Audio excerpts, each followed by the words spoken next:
मेरी बहन को ब्लड कैंसर था, जिसके लिए मुझे पैसों की ज़रूरत थी। डॉक्टर ने कह दिया था कि इनका फौरन ऑपरेशन होना ज़रूरी है, वरना जान का खतरा हो सकता है। उस शहर की एक बड़ी बिजनेस वुमन ने ऐलान किया था कि जो इंसान मेरी बेटी से शादी करेगा, मैं उसे 50 लाख रुपए दूंगी। ये सुनते ही मैंने सोच लिया था कि मैं शादी करूंगा और अपनी बहन का इलाज कराऊंगा। शादी के बाद जब मैं पहली बार अपनी दुल्हन के बड़े से कमरे में गया, तो मैंने मुस्कुराकर उसे देखा। जब मैंने उसका चेहरा देखा, तो वो इतनी खूबसूरत थी कि कोई भी दिल हार बैठता। लेकिन अगले ही लम्हे जब मैंने उसे ध्यान से देखा, तो मेरे पैरों के नीचे से ज़मीन निकल गई थी, क्योंकि मेरा नाम अक्षय है। मैं एक बहुत ही गरीब घर से हूँ। गरीबी का एहसास मुझे उस वक्त से है जब से मैंने होश संभाला था। हम 4 बहन भाई हैं और मैं सबसे बड़ा हूँ। मेरी उम्र इस वक्त मुश्किल से 15 साल थी, जब हालात ने मुझे वक्त से पहले ही बड़ा कर दिया था। मेरे पापा नशा करते थे और माँ लोगों के घर में काम करके हमारा पेट पालती थी। पापा को नशे की ऐसी लत लगी हुई थी, जो उन्हें अंदर ही अंदर दीमक की तरह चाट रही थी। घर में हर दिन एक नया तमाशा होता था। पैसे निकाल, वरना जान से मार दूंगा तुझे आज, मैं कह रहा हूँ। पापा ने एक रात माँ को बालों से पकड़कर उन्हें जमीन पर घसीटते हुए चिल्लाकर कहा था। उनकी आंखें लाल थी और हाथ कांप रहे थे। ऊपर वाले से डरिए, मेरे पास कुछ नहीं है। आज मालकिन ने पैसे नहीं दिए। माँ रोते हुए हाथ जोड़ रही थी। उनके चेहरे पर पहले से मौजूद जख्मों के निशान साफ नजर आ रहे थे। मैंने ये नज़ारा देखा तो मुझसे रहा नहीं गया। मैंने आगे बढ़कर पापा का हाथ पकड़ लिया। पापा, छोड़िए माँ को, क्यों मार रहे हैं? आपको बिल्कुल भी रहम नहीं आता? मैंने पूरी ताकत से पापा को पीछे धकेला। तू मुझे रोकेगा? कल का पैदा हुआ, अब बाप के आगे खड़ा होगा। पापा ने एक जोरदार थप्पड़ मेरे मुंह पर दे मारा। मेरी नाक से खून बहने लगा, लेकिन मैं अपनी जगह से नहीं हिला। पापा गुस्से से बड़बड़ाते हुए और दरवाजे को जोर से लात मारते हुए घर से बाहर निकल गए थे। माँ फर्श पर गिरकर सिसकियां लेने लगी थी। मैंने उन्हें सहारा देकर बिठाया और पानी का गिलास उनके होठों से लगाया। माँ, आप फिक्र मत करिए, मैं बड़ा होकर पढ़ूंगा और सब कुछ ठीक कर दूंगा। मैंने माँ के आंसू साफ करते हुए उन्हें यकीन दिलाने की कोशिश की। मेरे बच्चे, हम गरीबों की किस्मत में पढ़ाई नहीं, सिर्फ मजदूरी लिखी है। माँ ने मायूसी से मेरी तरफ देखा और अपने फटे हुए दुपट्टे से मेरा खून साफ करने लगी। मेरे बहन भाई देखने में बहुत ज़्यादा खूबसूरत हैं, लेकिन लगातार भूख और गरीबी ने उनके रंग उड़ा दिए थे।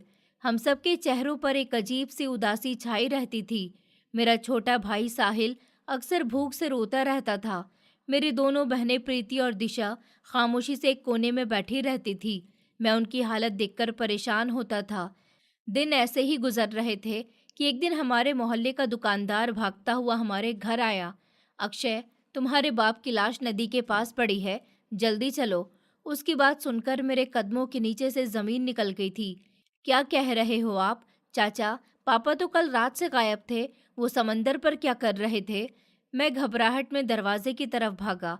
हाँ बेटे, ज्यादा नशे की वजह से उनकी जान चली गई है। उन्होंने सर हिलाया और मुझे अपने साथ ले गए।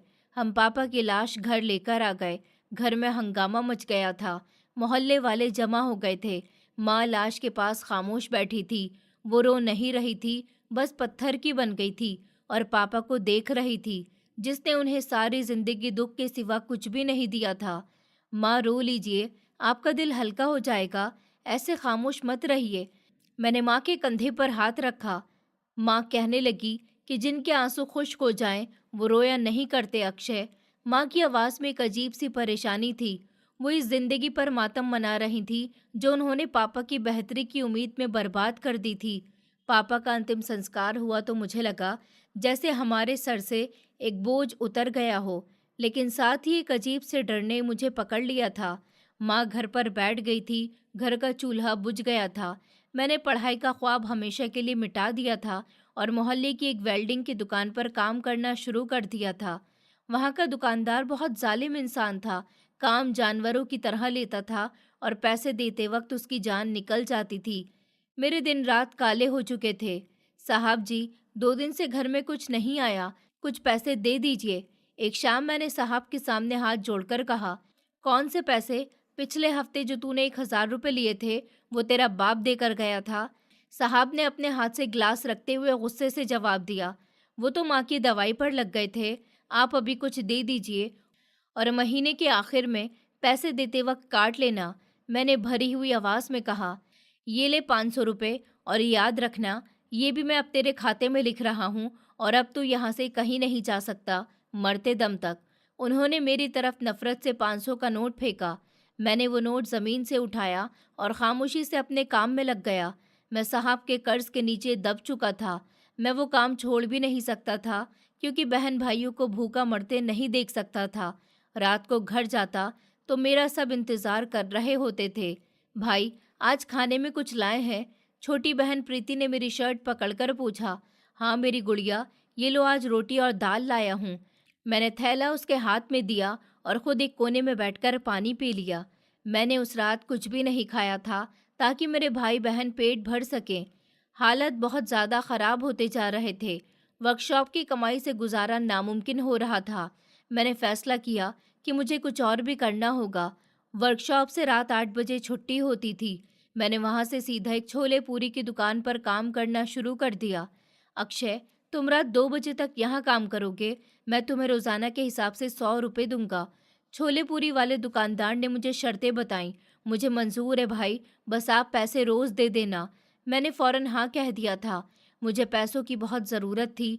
अब मैं सुबह 8 बजे से रात के 8 बजे तक वर्कशॉप पर होता था और फिर रात 8 बजे से 2 बजे तक दूसरी दुकान पर बर्तन धोता था और लोगों को प्लेटें पकड़ाता था।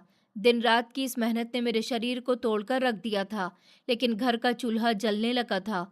कभी कभी दुकान वाला बचा हुआ खाना मुझे दे देता, जो मैं घर लेकर आ जाता था। आज आप हमारे लिए क्या लाए हैं? मेरा छोटा भाई मेरे घर में आते ही मेरे पैरों से लिपट गया था। आज मैं तुम सबके लिए छोले भटूरे लाया हूँ, सब मिलकर खाएंगे। मैंने मुस्कुराते हुए थैली उसके हाथ में दी। उनके चेहरे की खुशी देखकर मेरी सारी थकान उतर जाती थी। तुमने कुछ खाया है अक्षय? तेरा चेहरा उतर गया है मेहनत कर करके। माँ ने मेरी थकान से चूर आंखों में देखते हुए कहा। मैंने खा लिया माँ, आप लोग खा लीजिए, मुझे नींद आ रही है। मैंने झूठ बोला और चारपाई पर गिरते हुए नींद की वादी में चला गया। जिंदगी एक डगर पर चलने लगी थी कि अचानक एक मुसीबत ने घेरा था। मेरी बहन दिशा को बहुत बुखार रहने लगा था। बुखार किसी भी सूरत में टूटने का नाम नहीं ले रहा था। वो सारा दिन खांसती रहती थी और बुखार में तपती रहती थी। चलो दिशा, किसी अच्छे डॉक्टर को दिखाते हैं, तुम्हारी हालत बहुत ख़राब होती जा रही है। मैंने एक दिन दिशा के तपते हुए माथे पर पट्टियाँ रखते हुए कहा। नहीं भाई, इन्हीं दवाइयों से ठीक हो जाएगा, आप अपने पैसे बर्बाद मत करिए। दिशा ने हंसते हुए जवाब दिया। कैसे बर्बाद न करूं? तुम्हारी जान से बढ़कर कुछ नहीं है मेरे लिए, मैंने सख्ती से कहा और उसे मोहल्ले के क्लिनिक पर ले गया। डॉक्टर ने कुछ दिन की दवाइयाँ दी, लेकिन फिर भी कोई फर्क नहीं पड़ा। बुखार बढ़ता गया और दिशा और ज्यादा कमजोर होती गई। उसका वजन तेजी से गिरने लगा। अक्षय बेटा, इसका बुखार आम बुखार नहीं है, तुम इसे शहर के बड़े अस्पताल में ले जाओ, वहाँ इसके कुछ टेस्ट होंगे। यहाँ मेरा इलाज काम नहीं कर रहा। क्लिनिक वाले डॉक्टर ने परेशानी से मुझे दिलासा दिया। मैंने अपने छोटे भाई साहिल को एक दुकान पर काम पर लगवाया, ताकि वो घर का खर्चा चला सके और छोटी बहन प्रिया और माँ का ध्यान रख सके। मैं वर्कशॉप के साहब के पास गया। साहब जी, मेरी बहन बहुत बीमार है, शहर हॉस्पिटल लेकर जाना है, मुझे कुछ 1,000 रुपये उधार दे दीजिए, मैं आपका एहसान कभी नहीं भूलूंगा।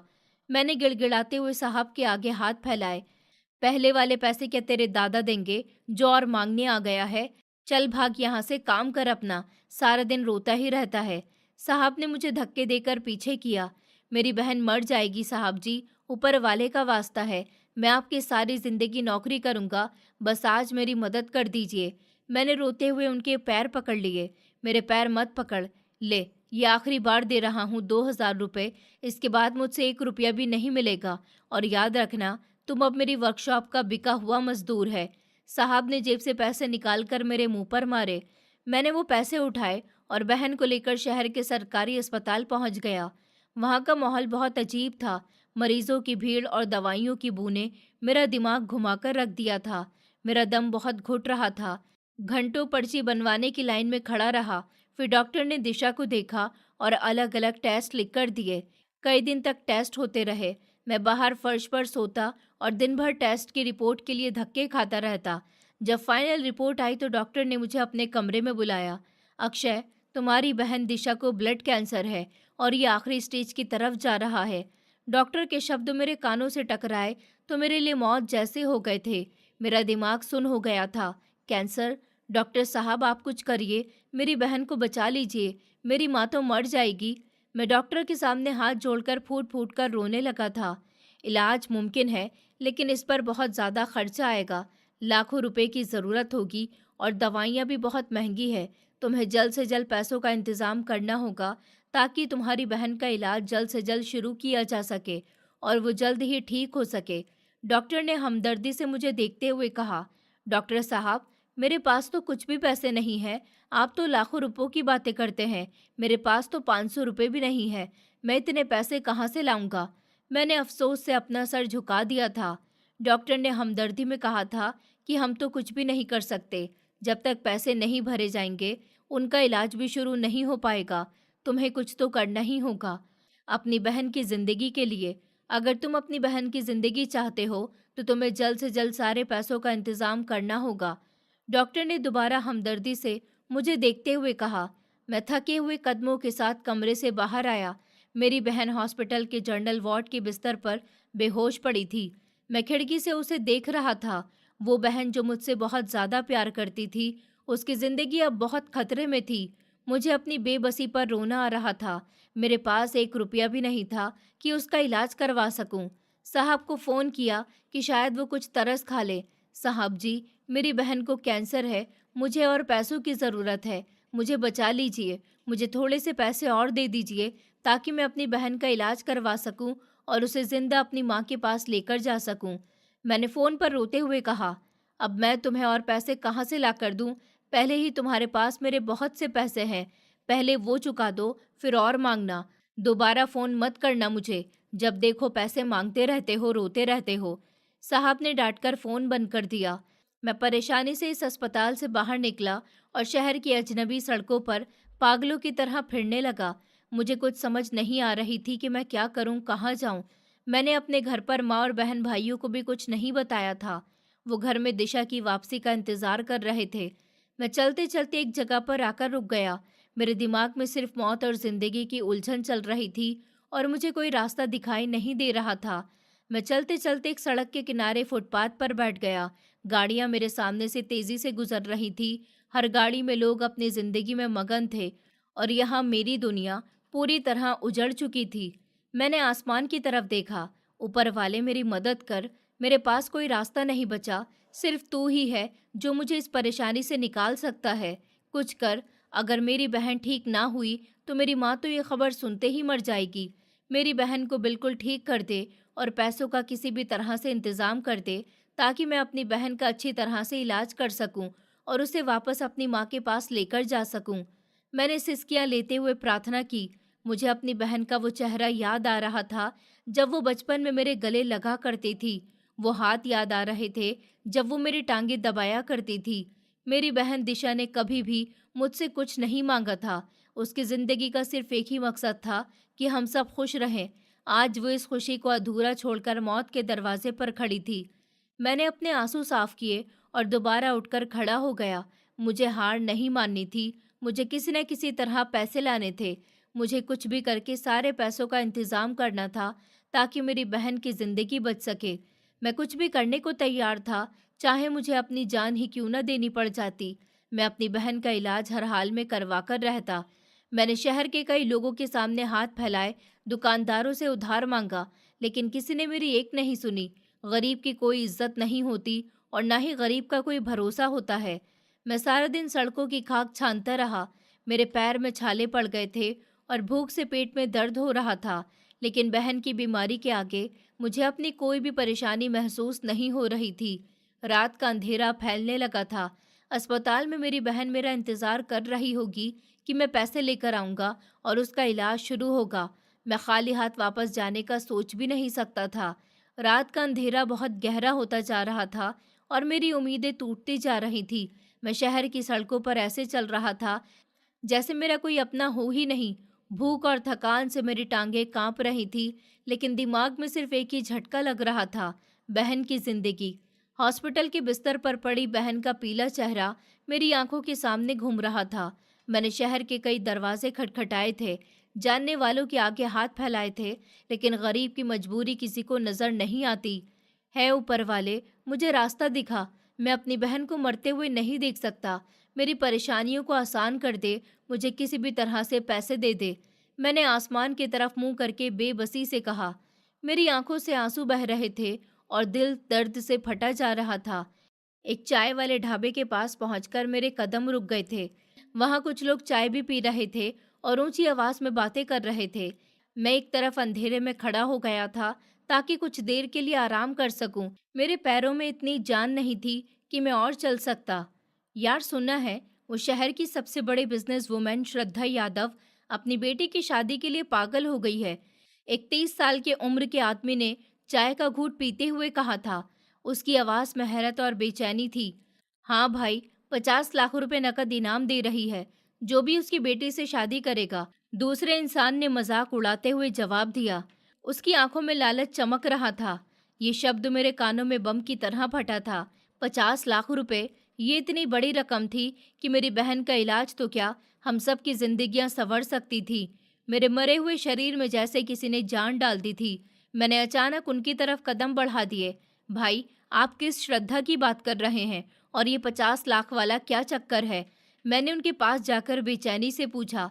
मेरी आवाज में कपकपाहट थी। वो दोनों मुझे ऊपर से लेकर नीचे तक देखने लगे थे। मेरे मेले कपड़े, बिखरे हुए बाल और चेहरे पर जमी हुई धूल देखकर उन्होंने नफरत से मुंह बनाया था। तुझे क्या करना है लड़के? जा अपना काम कर, ये तेरे मतलब की बात नहीं है। जाकर अपनी भीख मांग और यहाँ आने की जरूरत नहीं है। पहले आदमी ने हाथ के इशारे से मुझे दूर हटने को कहा। उसका रवैया बहुत ही नफरत भरा था।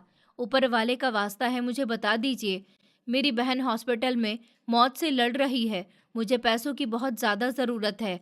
मैंने हाथ जोड़कर उनके सामने बहुत मिन्नत भरे लहजे में कहा, प्लीज़ मेरी मदद कर दीजिए। मेरी बहन का इलाज होना बहुत ज़रूरी है। उसे ब्लड कैंसर है और डॉक्टर ने कहा है कि जितनी जल्दी उसका इलाज होगा उतनी ही जल्दी ही वो सही हो जाएगी। अगर उसके इलाज में देरी हुई तो उसकी जान भी जा सकती है। मैं अपनी बहन को मरते हुए नहीं देख सकता। अगर मेरी बहन मर गई तो मेरी माँ भी मर जाएगी। प्लीज़ मेरी मदद करिए। मेरी आंखों में सच्चाई और बहुत मजबूरी थी। दूसरा आदमी मेरा उतरा हुआ चेहरा देखकर कुछ नरम पड़ गया था। लड़के, इस शहर की एक बहुत अमीर औरत है, श्रद्धा यादव। उसने पूरे शहर में ऐलान करवाया है कि जो भी खूबसूरत जवान लड़का उसकी बेटी से शादी करेगा उसे वो 50 लाख रुपए नकद इनाम देगी।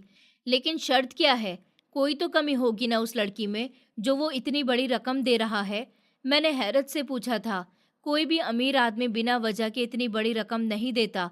यही तो किसी को नहीं पता। जो भी जाता है वापस भागकर आ जाता है।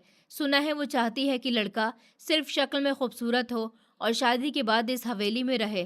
पहले आदमी ने मजाक भरे अंदाज में कहा। उसके चेहरे पर एक ताने भरी मुस्कुराहट थी। मुझे उसका पता दे दीजिए, मैं जाऊंगा उसके पास। मैंने फैसले भरे अंदाज में कहा।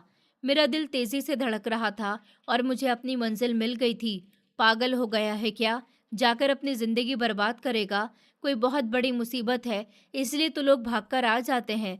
दूसरे आदमी ने मुझसे रुकने को कहा। वो मुझे इस परेशानी से बचाना चाहता था। मेरी जिंदगी मेरी बहन से बढ़कर नहीं है। आप बस मुझे रास्ता बताइए। मैंने सख्ती से जवाब दिया। मेरा इरादा पक्का हो चुका था। मुझे अपनी जान की कोई भी परवाह नहीं थी। उन्होंने मुझे शहर के सबसे बड़े इलाके का पता दे दिया। मैंने हॉस्पिटल जाने का इरादा छोड़ दिया और सीधा उस हवेली की तरफ चल पड़ा। मुझे परवाह नहीं थी कि उस लड़की में क्या परेशानी होगी। वो अंधी होगी या गूंगी होगी या फिर बदसूरत होगी। मुझे सिर्फ 50 लाख रुपए चाहिए थे बहन की सांस खरीदने के लिए। मैंने अपने आप को बेचने का इरादा कर लिया था। रास्ते भर मेरे दिमाग में बस यही चल रहा था कि किसी तरह श्रद्धा मैडम मुझे मना ना कर दे। हवेली के सामने पहुंचकर मेरी आंखें फटी की फटी रह गई थी। वो कोई आम घर नहीं बल्कि एक महल था। ऊंची दीवारें और बहुत बड़ा लोहे का गेट जिस पर दो बड़े बड़े गार्ड्स खड़े थे। उनकी वर्दी और हथियार देखकर आम आदमी वैसे ही डर जाएगा। मैंने गहरा सांस लिया और बिना किसी हिचकिचाहट के गेट की तरफ कदम बढ़ा दिए। कहाँ जा रहा है? ओए भिखारी, पीछे हट। एक गार्ड ने अपनी बंदूक मेरी तरफ करते हुए मुझे रोका। उसकी आवाज़ में एक अजीब सा घमंड था। मैं भिखारी नहीं हूँ, मुझे श्रद्धा मैडम से मिलना है। मैंने उनकी बेटी से शादी करनी है। मैंने बिना डरे गार्ड की आंखों में आंखें डालकर कहा। मेरी आवाज़ में कोई डर नहीं था। दोनों गार्ड एक दूसरे की तरफ देखकर जोर जोर से हंस पड़े थे। उनकी हंसी रात की खामोशी में बहुत बुरी लग रही थी। शक्ल देखी है अपनी तूने, जाकर नाली में मुंह धोकर आ, फिर श्रद्धा यादव से मिलने का सोचना। दूसरे गार्ड ने मुझे कंधे से धक्का देते हुए पीछे किया।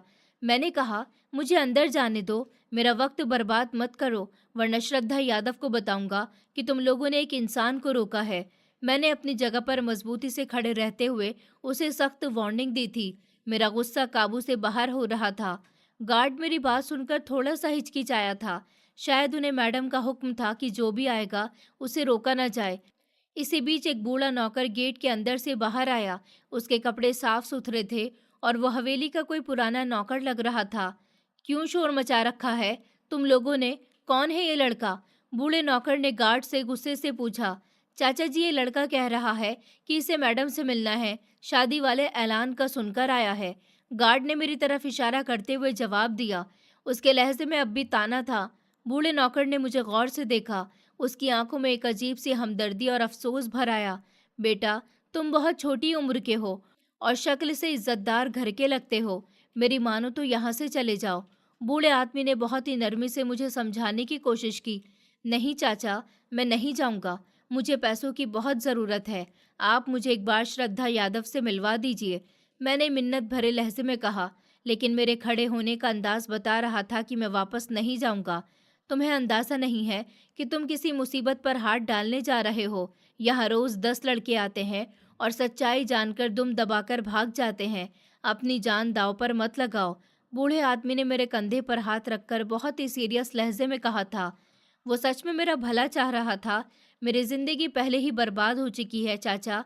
मेरी बहन कैंसर के बिस्तर पर पड़ी है। अगर उसे बचाने के लिए मुझे आग में भी कूदना पड़ा तो मैं कूद जाऊंगा। उसे ब्लड कैंसर है। डॉक्टर ने बताया है कि अगर उसका इलाज नहीं हुआ तो उसका बचना मुश्किल होगा और इलाज जल्द से जल्द होना है। मैं अपनी बहन के लिए कुछ भी करने को तैयार हूँ। मेरी आवाज़ भर आई थी, लेकिन मैंने आंसुओं को आंखों में ही रोक लिया था। मुझे कमज़ोर नहीं पड़ना था। बूढ़ा नौकर मेरी मजबूरी सुनकर खामोश हो गया। उसने एक लंबी सांस भरी और मायूसी से सर हिलाया। लालच और मजबूरी इंसान से क्या कुछ नहीं करवाती। ठीक है, अंदर आ जाओ, लेकिन याद रखना, बाद में पछताने का कोई फायदा नहीं होगा। उसने गार्ड को इशारा किया और भारी लोहे का गेट मेरे लिए खोल दिया गया। मैं हवेली के अंदर आया। अंदर का नज़ारा बाहर से भी ज्यादा खूबसूरत था। कीमती गाड़ियां, बड़े बड़े फव्वारे और हर तरफ हरियाली थी। रात के वक्त भी हवेली में दिन जैसा उजाला था। मेरे लिए ये सब मिट्टी के बराबर था। मेरा मकसद सिर्फ वो 50 लाख रुपए थे। बूढ़ा नौकर मुझे एक बहुत बड़े हॉल की तरफ ले गया। यहाँ खड़े रहो, मैं मैडम को बुलाकर लाता हूँ, और खबरदार किसी चीज़ को हाथ मत लगाना। नौकर ने मुझे सख्ती से कहा और बड़े दरवाजे के पीछे गायब हो गया। मैं इस खूबसूरत हॉल में खड़ा था। चारों तरफ कीमती सोफे और बड़े बड़े झूमर लगे हुए थे। फर्श इतना चमकदार था कि उसमें मेरी शक्ल साफ नजर आ रही थी। मुझे अपने मेले शरीर और फटे जूते पर शर्मिंदगी महसूस नहीं हो रही थी, क्योंकि माँ की मोहब्बत ने मेरे अंदर एक चट्टान जैसी मजबूती पैदा कर दी थी। कुछ और नौकर भी वहां से गुजरे और मुझे अजीब नजरों से देखकर आपस में बातें करने लगे थे। एक और जाल में फंसने आ गया है। शक्ल तो अच्छी है बेचारे की, एक नौजवान नौकरानी ने दूसरी से कहा।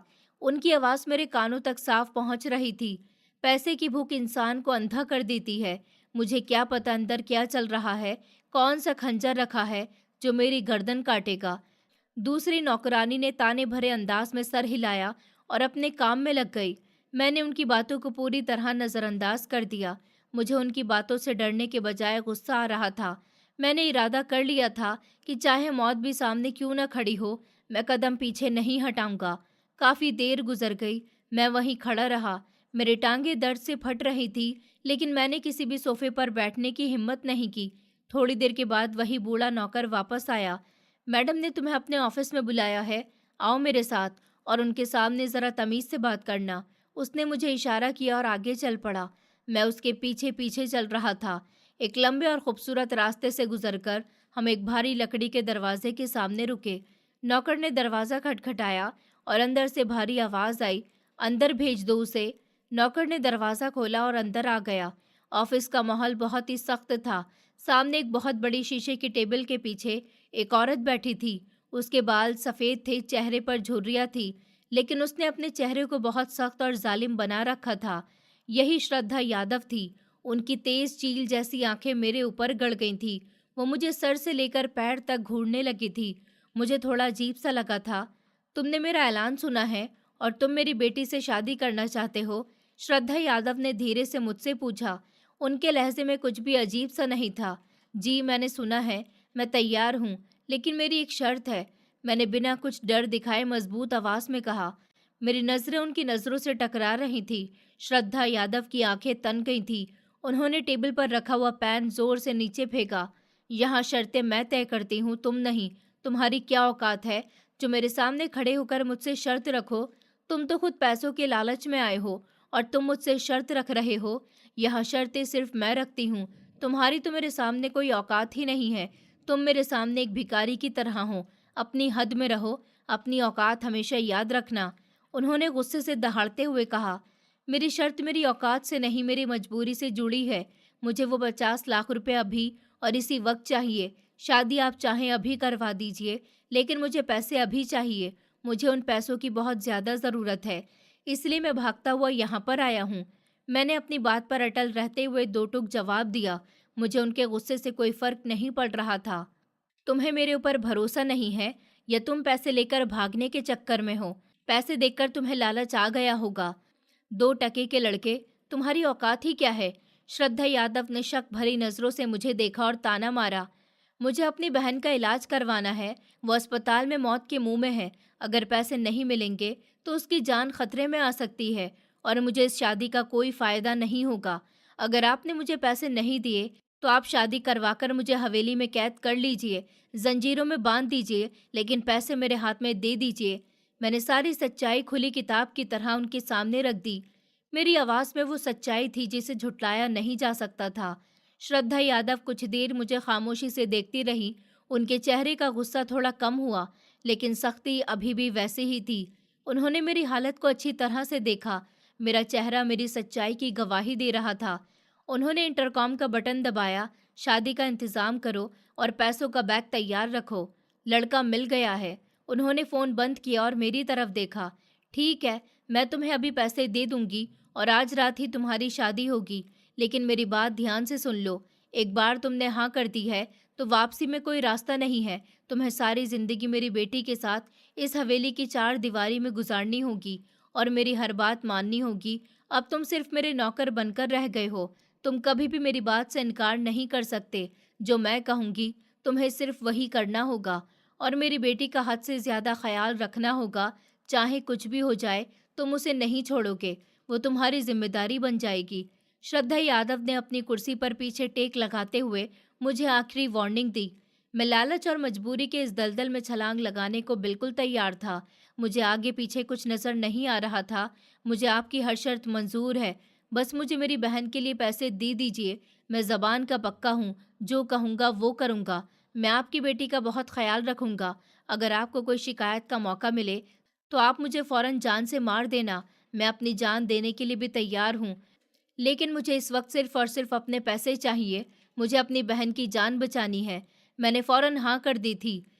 मेरी आंखों में इस वक्त सिर्फ हॉस्पिटल का वो बिस्तर था जहां मेरी बहन मेरा इंतजार कर रही थी। मेरी जिंदगी अब मेरी नहीं रही थी, वो इन पैसों में बिक चुकी थी। मैंने अपना सौदा कर लिया था और मुझे इस पर कोई भी पछतावा नहीं हो रहा था। मैं जानता था कि अगला लम्हा मेरी जिंदगी को ऐसे मोड़ पर डाल देगा जहां से वापसी नामुमकिन थी, लेकिन बहन के लिए मैं ये सब करने के लिए तैयार था। मैंने गहरा सांस लिया और आने वाले तूफान का सामना करने के लिए खुद को अच्छी तरह तैयार कर लिया।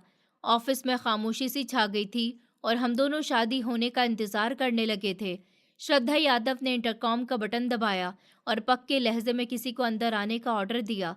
कुछ ही देर में वही बूढ़ा नौकर जिसने मुझे गेट पर रोका था, दरवाज़ा खोलकर अंदर आया।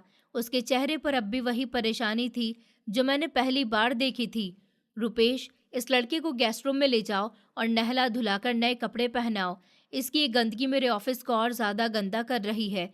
इसे बिल्कुल हमारे लायक बना दो। इसे अच्छी तरह तैयार कर दो। शादी का इंतज़ाम होने ही वाला है।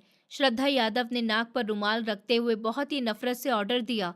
उनकी नज़रों में मेरे लिए कोई इंसानों वाली फीलिंग नहीं थी। जी मैडम, मैं अभी ले जाता हूँ। मैंने कपड़े निकाल कर रख दिए हैं।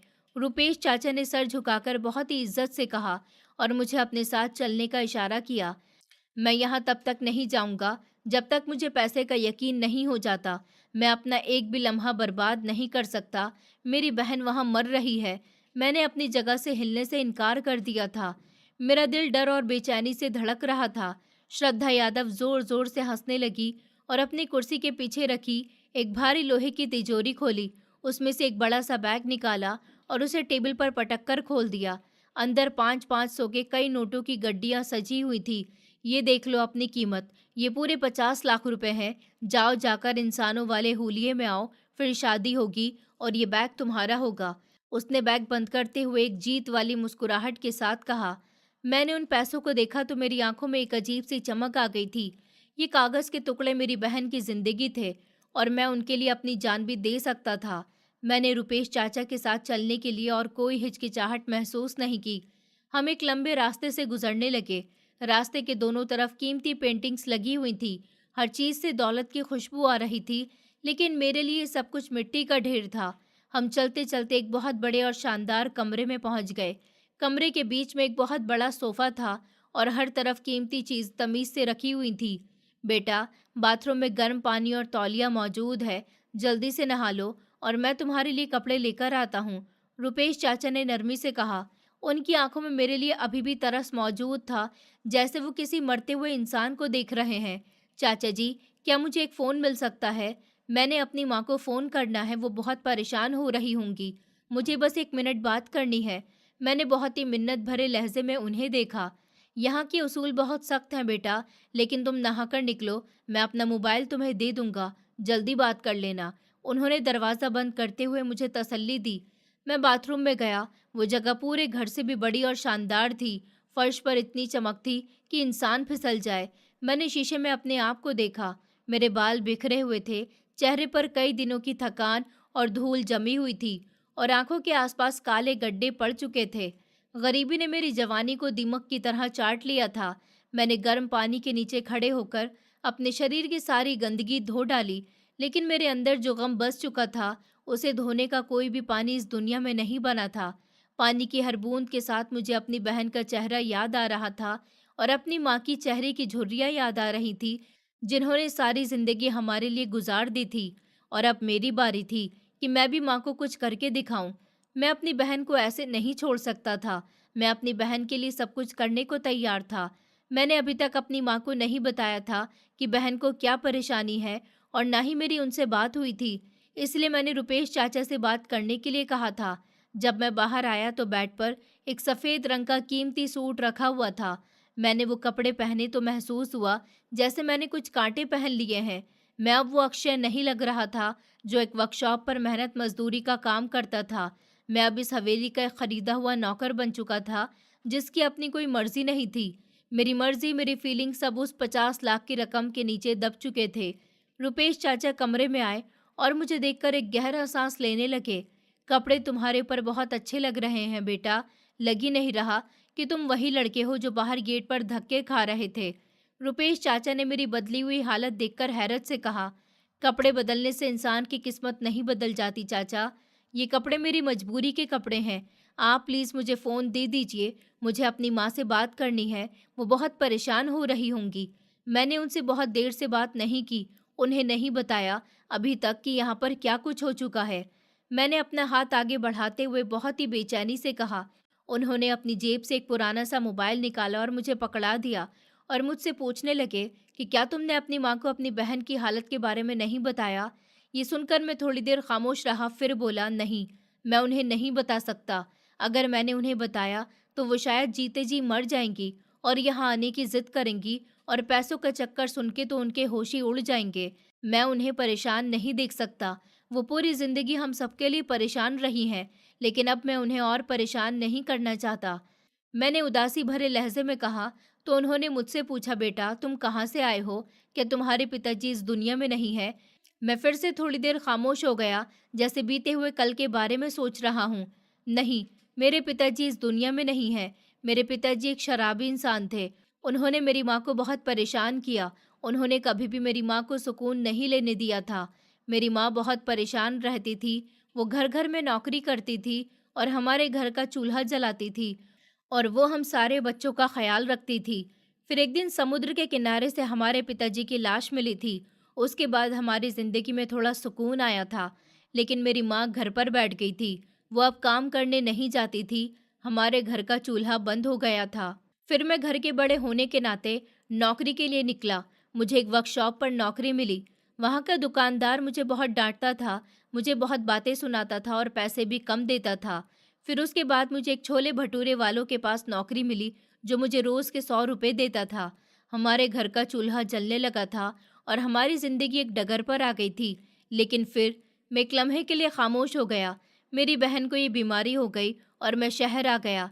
मैंने अपनी माँ को अभी तक नहीं बताया और मैं उन्हें नहीं बताना चाहता। मेरी बात सुनकर रुपेश चाचा को बहुत अफसोस हुआ था। उनकी आंखों में नमी आ गई थी।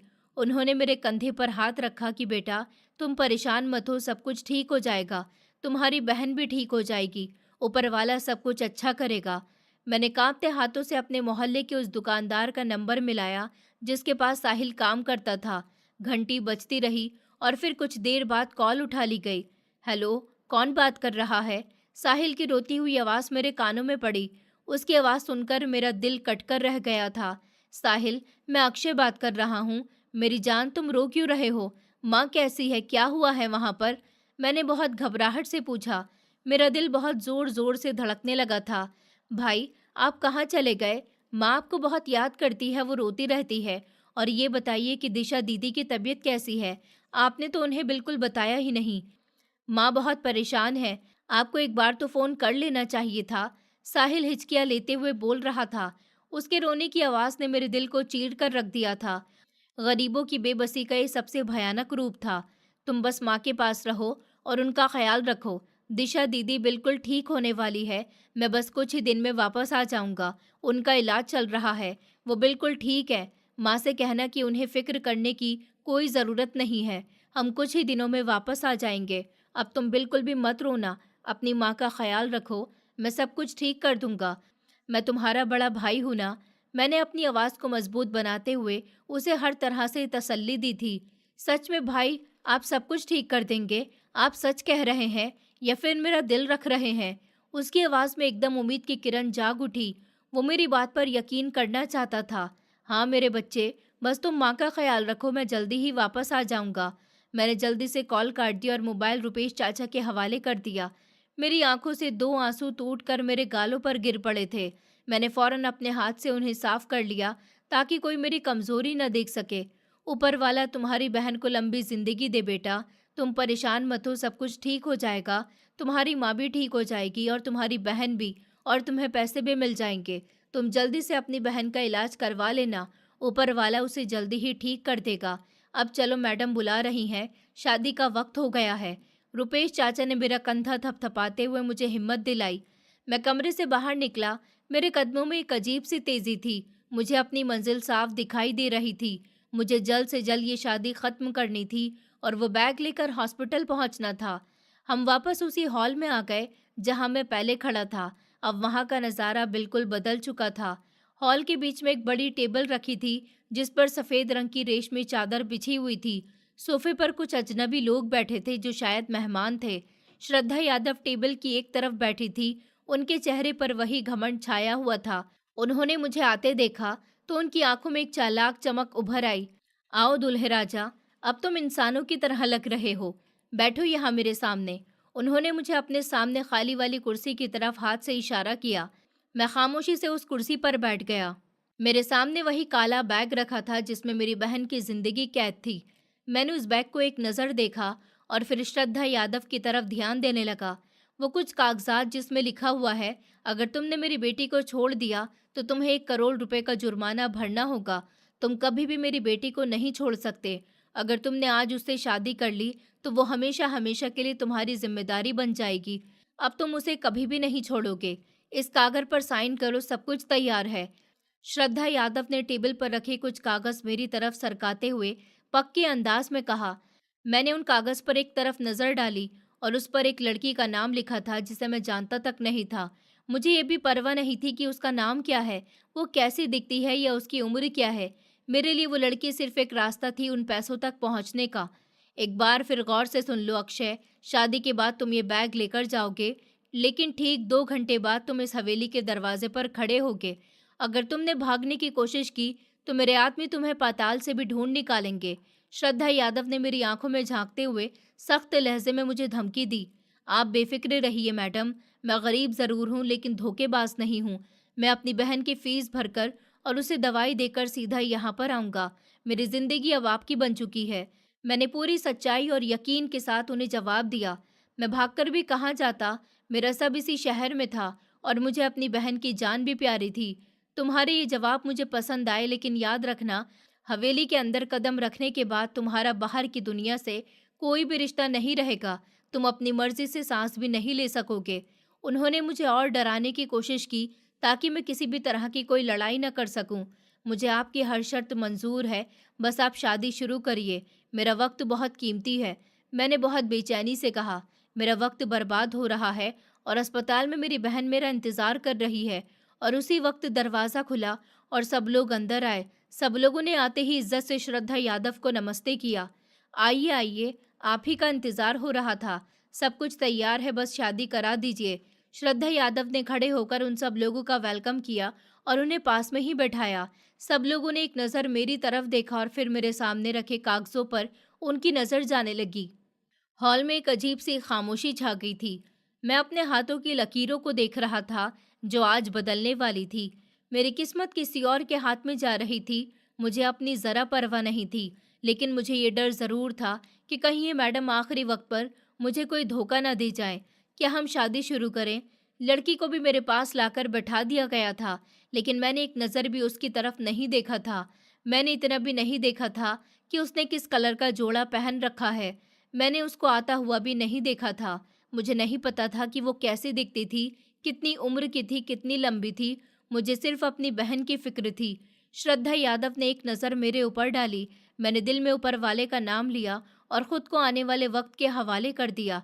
मैं जानता था कि शादी होते ही मेरी आज़ादी हमेशा के लिए छिन जाएगी। मैं एक ऐसी जेल में कैद होने जा रहा था जिसकी चाबियां उस घमंडी औरत के पास थी, लेकिन मेरे दिमाग के पर्दे पर सिर्फ मेरी बहन का चेहरा और माँ की तकलीफ में डूबी हुई आवाज़ घूम रही थी। मेरे लिए दुनिया का कोई भी सौदा इससे ज़्यादा सस्ता नहीं हो सकता था। हमारी ज़िंदगी में कई बार ऐसे मोड़ आ जाते हैं जहाँ इंसान को अपने उसूल, अपनी मर्जी और अपना घमंड सब कुछ तोड़ना पड़ता है। मेरे लिए वो मोड़ आ चुका था। मैं पीछे हटने का सोच भी नहीं सकता था। बस अब मुझे इस आखिरी पड़ाव से गुजरना था और वो बैग हासिल करना था। मेरा सारा ध्यान उस काले बैग पर था जिसमें मेरी बहन की ज़िंदगी कैद थी। मैंने डर के मारे शादी कर ली थी। थोड़ी देर के बाद मेरी शादी हो चुकी थी, जिसे मैं जानता तक नहीं था, और ये पता भी नहीं था कि 50 लाख रुपए इनाम देकर शादी के पीछे क्या वजह है। शादी हो चुकी थी। श्रद्धा यादव ने काला बैग मेरी तरफ धकेला। ये लो तुम्हारी कीमत, अब तुम इस हवेली के और मेरी बेटी के हो चुके हो। श्रद्धा मैडम ने चेहरे पर घमंड सजाते हुए कहा था। मैंने बैग को मजबूती से थाम लिया। मैं अभी वापस आ जाऊंगा। इस वक्त इन पैसों की बहुत ज़रूरत है। मेरी बहन हॉस्पिटल में मौत से लड़ रही है। मैंने बहुत उदासी से कहा। मेरा दिल अस्पताल पहुंचने के लिए बेचैन था। वो अमीर औरत मेरी शक्ल की तरफ देखने लगी और बोली कि ठीक है, जाओ तुम, लेकिन थोड़ी ही देर के बाद तुमने वापस आ जाना है। अब तुम इसी हवेली में रहोगे और मेरी मर्जी के हिसाब से ज़िंदगी गुजारोगे। मैंने बैग उठाया और हवेली के बाहर की तरफ दौड़ लगा दी। मेरे कदम ज़मीन पर नहीं टिक रहे थे। मैंने एक रिक्शा लिया और सीधा हॉस्पिटल पहुंचा। वार्ड के बाहर मेरा एक दोस्त खड़ा था जिसे मैं अपनी बहन के पास छोड़कर गया था। उसने कहा कि तुम कहाँ चले गए थे? डॉक्टर कह रहे हैं कि वक्त कम हो रहा है। राहुल, मैंने पैसों का इंतज़ाम कर लिया है। अब मेरी बहन को कुछ नहीं होगा। मैं सीधा काउंटर की तरफ भागा। ये लीजिए पैसे पूरे। मेरी बहन का इलाज फ़ौरन शुरू कर दीजिए। मैंने बैग खोलकर नोटों की गड्डियाँ काउंटर पर ढेर कर दी। उनकी आंखों में हैरत आ गई थी। डॉक्टर साहब जल्दी करिए, मैंने फ़ीस जमा कर दी है, मेरी बहन को बचा लीजिए। मैंने वार्ड में आते ही डॉक्टर का हाथ पकड़ते हुए कहा था। तुमने सच में इतनी जल्दी कमाल कर दिया लड़के। हम अभी इलाज शुरू करते हैं, तुम बाहर इंतजार करो। डॉक्टर ने फौरन नर्स को बुलाना शुरू कर दिया। मैंने बहन के इलाज के लिए पैसे हॉस्पिटल में जमा करवा दिए। मेरी बहन का इलाज शुरू हो चुका था। मुझे मजबूरी में वापस जाना पड़ा। मैंने राहुल से कहा कि मैं जल्द ही वापस आ जाऊंगा। मेरा दिल वहीं अस्पताल में था, लेकिन मेरा शरीर उस हवेली का नौकर बन चुका था। रात के पिछले पहर में हवेली के गेट पर दोबारा खड़ा था। गार्ड ने दरवाज़ा खोला और अंदर रुपेश चाचा मेरा इंतज़ार कर रहे थे। आओ बेटा, अब यह हवेली ही तुम्हारी किस्मत है। मैं तुम्हें तुम्हारे कमरे तक ले चलता हूँ, रुपेश चाचा ने अफसोस से कहा और मुझे साथ लेकर चल पड़े। मुझे हवेली के एक बहुत बड़े कमरे में भेज दिया गया और मुझे बताया गया कि इसी कमरे में मेरी दुल्हन है। मैंने भारी लकड़ी का दरवाज़ा धकेला और अंदर चला गया। कमरे की सजावट किसी बादशाह के महल के जैसी थी। लाल गुलाबों की पत्तियों की खुशबू पूरे कमरे में फैली हुई थी। वहां पर एक लड़की दुल्हन के कपड़ों में बेड पर बैठी थी और बड़ा सा घूंघट निकाला हुआ था। मेरा दिल तेजी से धड़कने लगा। मैं धीरे धीरे कदम बढ़ाता हुआ बेड के पास जाकर रुका। मेरे हाथ कांप रहे थे। जैसे ही मैंने उसका घूंघट ऊपर उठाया तो देखकर मैं हैरान रह गया। वो इतनी खूबसूरत थी कि मैं अचानक सर गिराता चला गया और मैं ऊपर वाले का शुक्र करने लगा। उसका चेहरा चांद की तरह चमक रहा था और मासूमियत उसकी झुकी हुई आंखों में झलक रही थी। लोग तो कह रहे थे कि ज़रूर इस अमीर औरत की बेटी में कोई खराबी होगी, कोई बुराई होगी, लेकिन वो तो बहुत खूबसूरत थी। लेकिन अगले ही लम्हे जैसे ही मैंने अपना सर उठाया तो मेरे पैरों के नीचे से ज़मीन निकल गई। मेरा सारा शरीर सुन्न हो गया, क्योंकि मैंने देखा कि वो चल फिर नहीं सकती। वो लाचार थी। बेड के बिल्कुल साथ ही एक व्हीलचेयर रखी हुई थी और उसकी दोनों टांगें बिल्कुल बेजान थी। मेरे दिमाग में श्रद्धा यादव की बातें गूंजने लगी थी। 50 लाख का इनाम इस लाचारी की कीमत थी। उसकी आंखों में आंसू थे और मेरी तरफ देखते हुए बोली थी, तुम मुझे छोड़ोगे तो नहीं ना। उसके चेहरे की मासूमियत और खूबसूरती देखते हुए न जाने क्यों मुझे उस लाचार लड़की पर बहुत ज़्यादा प्यार आया था। मैंने सारी ज़िंदगी गरीबी की ठोकर खाई थी, लेकिन इस लड़की ने दौलत के ढेर पर बैठकर लाचारी की परेशानी सही थी। मैंने तुम्हें मैं तुम्हें क्यों छोड़ूंगा? मेरी तुमसे श... मैंने तुमसे शादी की है और मैं तुम्हारा हर हाल में साथ दूंगा। मैंने उसके पास बैठते हुए बहुत नरमी से जवाब दिया।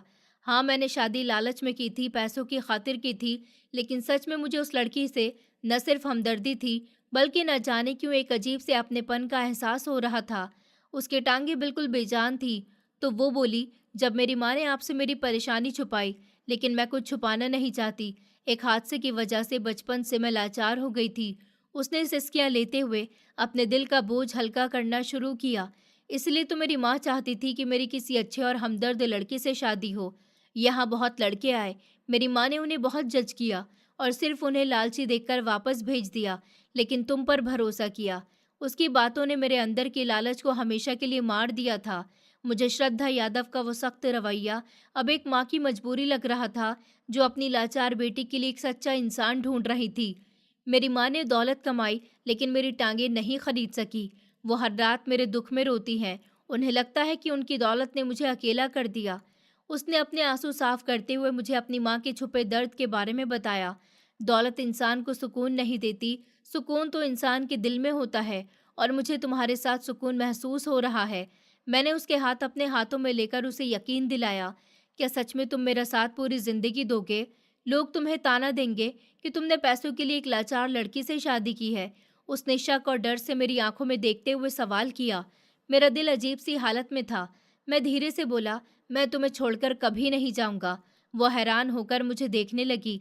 उसकी आंखों में एक नई और सच्ची उम्मीद जाग गई थी, जो शायद उसने सालों पहले कहीं खो दी थी। हम दोनों ही इस दुनिया के ठुकराए हुए लोग थे। मुझे गरीबी ने तोड़ा था और इस लड़की को लाचारी ने। हम दोनों एक दूसरे के जख्मों का मरहम बन सकते थे। रात भर हम बातें करते रहे। मैंने उसे अपने घर के हालात, अपनी माँ और अपनी बहन की बीमारी के बारे में बताया। उसने मुझे अपने बचपन के इस हादसे के बारे में बताया, जिसने उसकी दोनों टांगें छीन ली थी। सुबह हुई तो हमारे बीच कोई दूरी नहीं रही थी। अगले दिन से मेरी जिंदगी का एक नया और खूबसूरत सफ़र शुरू हो गया था। बहन का इलाज हो रहा था। मैं हर रोज़ हॉस्पिटल जाता। डॉक्टर हर बार मुझे मेरी बहन के बारे में अच्छी खबर देते थे। मैं सारा दिन हॉस्पिटल में अपनी बहन की देखभाल करता, अपने बहन भाइयों के लिए स्कूल भेजने का बंदोबस्त करता और घर के रुके हुए कामों को सीधा करता। लेकिन शाम के वक्त पत्नी के पास आ जाता। मैं उसकी व्हीलचेयर धकेलता उसको बाहर घुमाने के लिए ले जाता। हवेली का बाग बहुत खूबसूरत और बड़ा था और हम घंटों वहां पर गुजारते थे। अक्षय, आज मुझे वो फूल तोड़कर दीजिए जो इस पेड़ की सबसे ऊंची डाली पर है। वो बच्चों की तरह जिद करते हुए मेरी तरफ देखकर मुस्कुराती। अभिलाया, मेरी परी, आप बस हुक्म करिए। मैं खुशी से वो फूल तोड़कर उसके बालों में सजा देता। पहली बार उसकी जिंदगी में कोई उसे बोझ नहीं समझ रहा था और पहली बार मुझे भी यह एहसास हुआ था कि इंसान की खूबसूरती शरीर में नहीं बल्कि दिल में होती है। उसका दिल इतना साफ और मोहब्बत करने वाला था कि मुझे उसकी लाचारी महसूस ही नहीं हुई। वो मेरी हर बात को समझती, मैं उसके हर दुख को महसूस करता। मैडम भी इस बात पर बहुत ज़्यादा खुश थी। वो पूरी तरह बदल चुकी थी। अक्षय, तुमने मेरी बेटी को वो खुशी दी है जो मेरी सारी दौलत नहीं दे सकी। मैं तुम्हारी एहसानमंद रहूंगी। एक दिन श्रद्धा यादव ने मुझे अपने ऑफिस में बुलाकर बहुत ही इमोशनल अंदाज में कहा, एहसान तो आपका है मैडम, आपके पैसों ने मेरी बहन की जान बचाई है और मुझे दुनिया की सबसे अच्छी जीवन साथी दी है। मैंने उनके सामने सर झुकाकर इज्जत से जवाब दिया। मेरी बहन का इलाज हो चुका था, वो बिल्कुल सेहतमंद होकर घर जा चुकी थी। घर में खुशियों का डेरा था। बहन भाइयों के चेहरे पर रौनक लौट आई थी। मैंने अपना फर्ज पूरा कर दिया था। अब मेरा दूसरा फर्ज मेरी पत्नी थी, जिसकी खुशी मेरी जिंदगी का मकसद बन चुकी थी। सिर्फ उसके पैसों से नहीं, बल्कि वो एक अमीर बाप माँ की इकलौती बेटी थी और उस अमीर औरत ने मरने से पहले सब कुछ मेरे नाम करवा दिया। श्रद्धा यादव को अचानक दिल का दौरा पड़ा और वो इस दुनिया से चली गई। उनके जाने के बाद हवेली और सारे कारोबार की जिम्मेदारी मेरे ऊपर आ गई। मैंने वो सारी दौलत ईमानदारी से संभाली और गरीबों की मदद करनी शुरू कर दी और मैंने भी अपनी पत्नी को अपना असली जीवन साथी समझकर हमेशा अपने साथ रखा। मैंने उसे कभी अकेला नहीं छोड़ा। अब हम दोनों ही एक दूसरे का पूरा सहारा बन चुके थे। मैं उसकी टांगे बन गया था और वो मेरा दिमाग। हम मिलकर बिजनेस चलाते और जिंदगी के हर फैसले में एक दूसरे की राय लेते थे। सिर्फ दौलत के लालच में नहीं, बल्कि मुझे उससे मोहब्बत थी। दुनिया लाचारी को कमजोरी समझ लेती है, लेकिन असली कमजोरी इंसान के दिल में होती है। जिसका दिल मरा हुआ हो, वो चलते फिरते भी लाचार होता है। इंसान के शरीर की कमियां तो छूट जाती हैं, लेकिन दिल की कमियां कभी नहीं छूटती। मैंने उस लड़की के दिल से मोहब्बत की थी जो हर तरीके से धुला हुआ था। जो इंसान दिल से किसी का साथ दे, ऊपर वाला उसकी जिंदगी बदल देता है। ऐसे ही मेरी जिंदगी बदली थी। मैं जो एक वर्कशॉप पर एक छोटा सा मजदूर था, आज शहर का एक अमीर इंसान बन चुका था। लेकिन मेरे दिल में आज भी वही गरीब अक्षय जिंदा था, जिसे दूसरों का दर्द महसूस होता था। आज मेरे भाई बहन माँ सब अच्छी जिंदगी गुजार रहे हैं और मैं भी अपनी पत्नी के साथ बहुत ज़्यादा खुश हूँ। शायद किस्मत में ऐसे ही सब कुछ लिखा था। गरीबी की अंधेरी रात से लेकर मोहब्बत और सुकून की सुबह तक का सफ़र बहुत कठिन था, लेकिन सच्चे दिल और नियत ने इस सफ़र में मुझे हमेशा के लिए कामयाब कर दिया था। मेरी कहानी इस बात का सबूत है कि जब इंसान अपनी नियत साफ करता है, तो ऊपर वाला उसके लिए बंद दरवाजे भी खोल देता है। मजबूरी इंसान को गलत रास्ते पर धकेल सकती है, लेकिन अगर इरादा नेक हो, तो वही रास्ता इंसान की तकदीर बदलने का रास्ता बन जाता है। मैं और मेरी पत्नी आज एक ऐसी जिंदगी गुजार रहे हैं जिसमें ना तो मेरी गरीबी का कोई साया है और ना ही उसकी लाचारी का कोई एहसास। हम दोनों बस एक दूसरे के लिए बने थे और यही हमारी कहानी का सबसे खूबसूरत अंजाम है। हमने जिंदगी की हर परेशानी को मोहब्बत की मिठास में बदल दिया था और यही सच्ची कामयाबी है। दोस्तों, उम्मीद करती हूँ आपको हमारी कहानी पसंद आई होगी। कहानी पसंद आई है तो वीडियो को लाइक करें, चैनल पर नए हैं तो चैनल को सब्सक्राइब करें और हाँ, नोटिफिकेशन बेल को ज़रूर दबाएं ताकि अगली अपडेट सबसे पहले आपको मिले।